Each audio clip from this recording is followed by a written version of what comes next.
अमित शाह जी ने सख्त लहजे में कांग्रेस से पूछा था कि मैं जान रहा हूं कि गुपकार ग्लोबल हो गई है। इस वर्ड से ये सब चौंक गए कि ग्लोबल माने चीन और पाकिस्तान से हम बात कर रहे थे। ये अमित शाह को कैसे पता लग गया?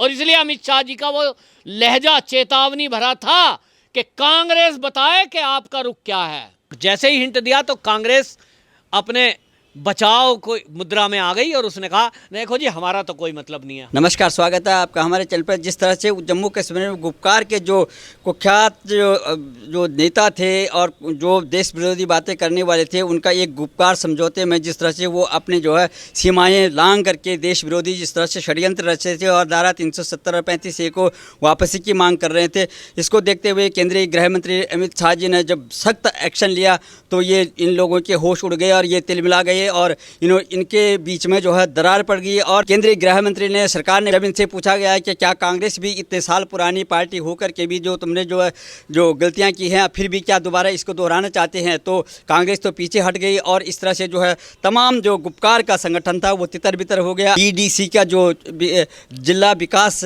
काउंसिल के जो चुनाव होने जा रहे हैं उसमें भी जो इन्होंने अपने उम्मीदवार अलग अलग उतार दिए हैं। तो हमारे साथ जुड़ रहे हैं राजनीतिक विश्लेषक श्री पवन त्यागी जी। सर, आपका बहुत बहुत स्वागत है। तो इस प्रकरण को आप किस तरह से लेते हैं? देखिए, आपको ध्यान होगा गुपकार जो बना है ये नेशनल कॉन्फ्रेंस के जो हेड हैं फारूक अब्दुल्ला, उनका घर है गुपकार रोड पर, इसलिए उसका नाम गुपकार समिति रखा इन लोगों ने।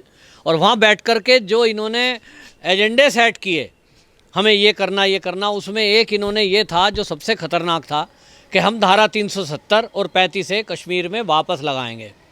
और कैसे लगाएंगे? क्योंकि मोदी जी तो वापस लाने से रहे, आप सिर पटक लो चाहे फोड़ के मर जाओ सिर को।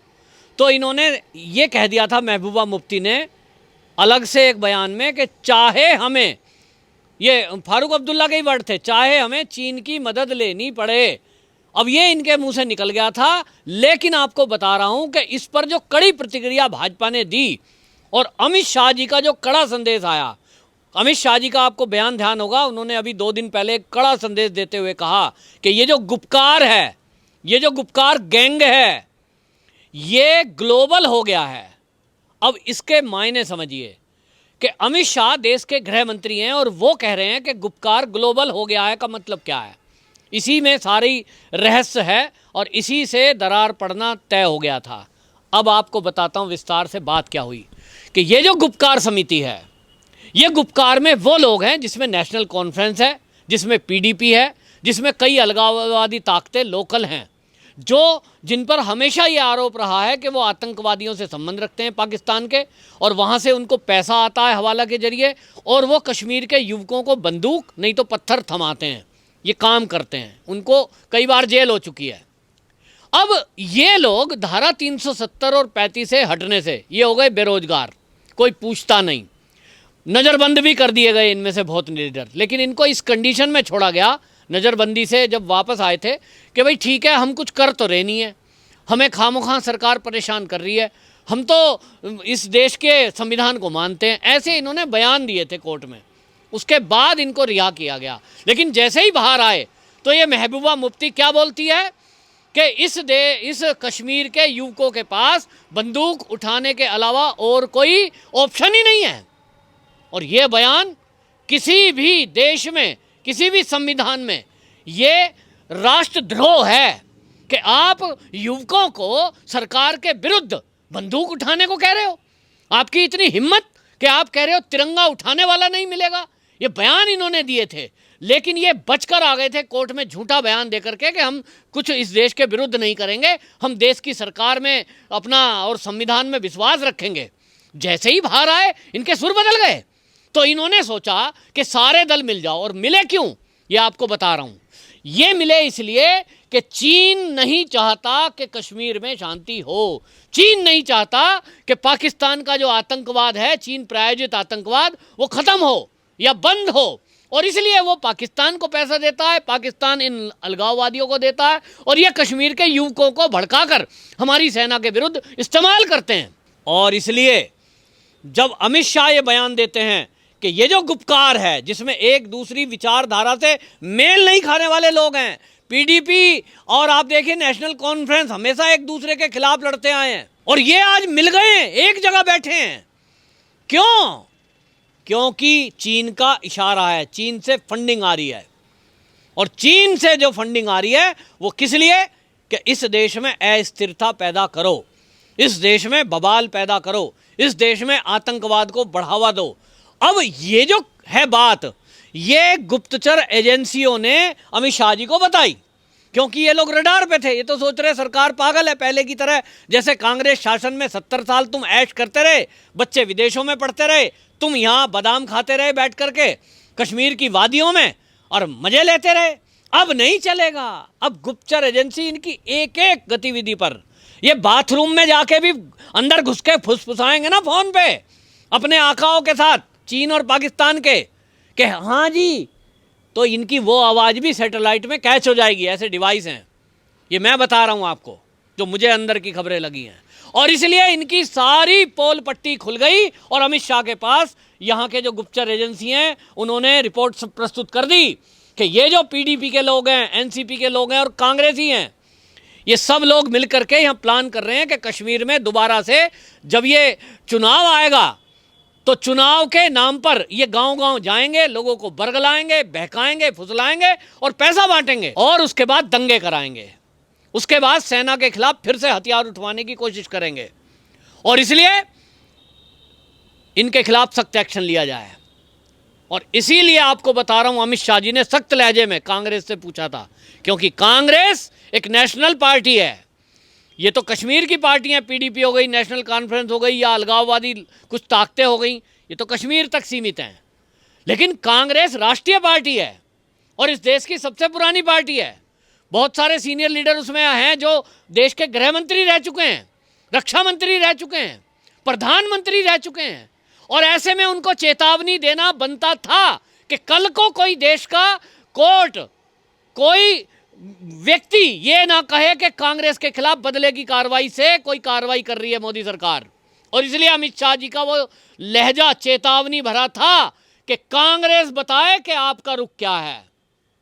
और आपको ध्यान होगा कि जैसे ही अमित शाह जी ने कहा सख्त लहजे में कि मैं जान रहा हूं कि गुपकार ग्लोबल हो गई है, इस वर्ड से ये सब चौंक गए कि ग्लोबल माने चीन और पाकिस्तान से हम बात कर रहे थे, ये अमित शाह को कैसे पता लग गया? अरे भाई, वो जो है कोई कौन है वो अमित शाह? वो गृह मंत्री है देश के, और वो गृह मंत्री हैं जिसको पटेल साहब से तुलना की जा रही है, सरदार पटेल का रूप है वो। ऐसा आपने समझ लिया कि आपकी कोई एक्टिविटी उनको करोगे और पता नहीं चलेगा। ये आपकी मूर्खता है कि आप मोदी जी को या अमित शाह को कम आंक रहे हो।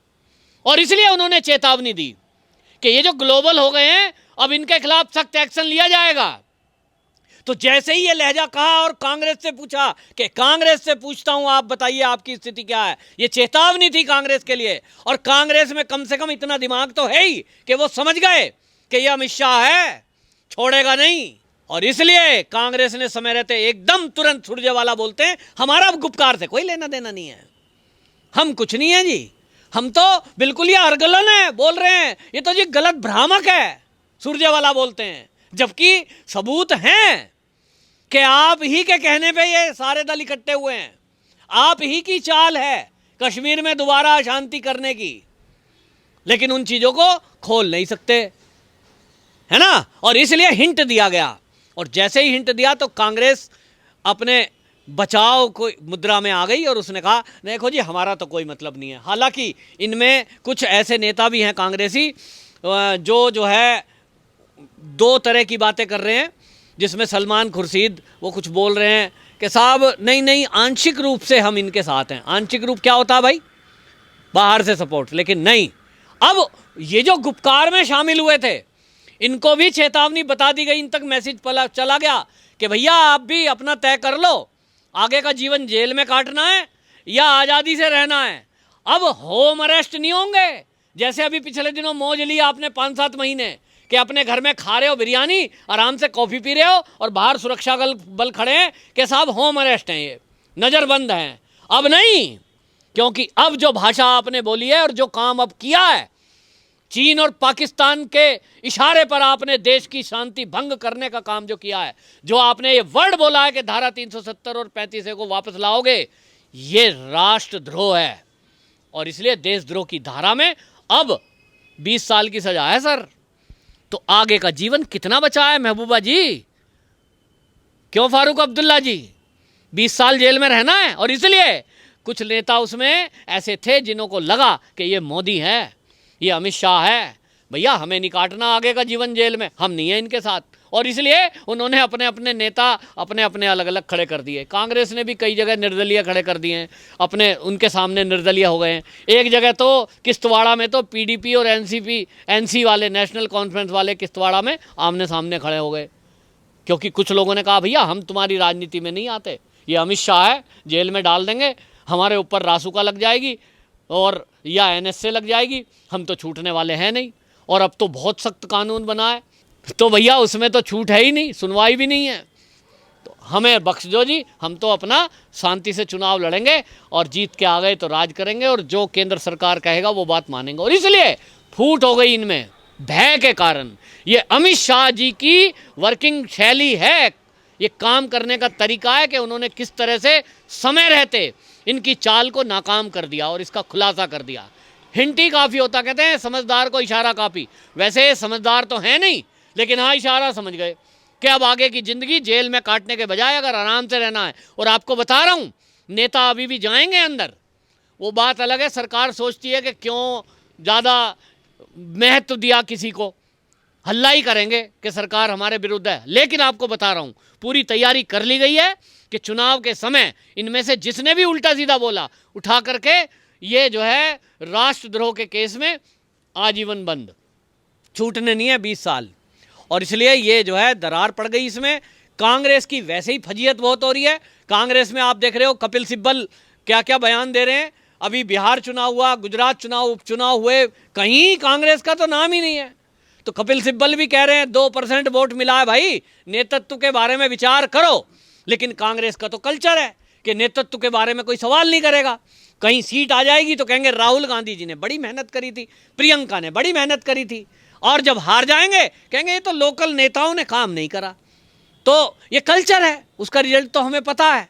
तो लेकिन कांग्रेस ने सोच रही है कि अब सरकारें तो बन नहीं रही, सीटें आ नहीं रही, अगला जीवन अगर ये कह देती है कांग्रेस कि हाँ हम भी गुपकार में शामिल हैं, इसका मतलब जो जो नेता गुपकार में शामिल होंगे आप देखना वो भी फिर उसी दायरे में आएंगे जो ये उल्टा सीधा बयान देंगे, स्टेज पे चढ़ेंगे। अगर किसी ने स्टेज पे खड़े होकर कहीं पाकिस्तान का झंडा लहरवा दिया, कहीं कुछ उल्टा सीधा बोल दिया, बस समझ लो सारे नेता जेल में। और इसलिए कांग्रेस ने पलटी मारी है और सारे नेता पलट गए हैं। अब चुनाव मैं समझता हूँ अगर ये इनमें थोड़ी बहुत बुद्धि है तो चुपचाप अपना चुनाव लड़ें और इस देश के संविधान में विश्वास रखें।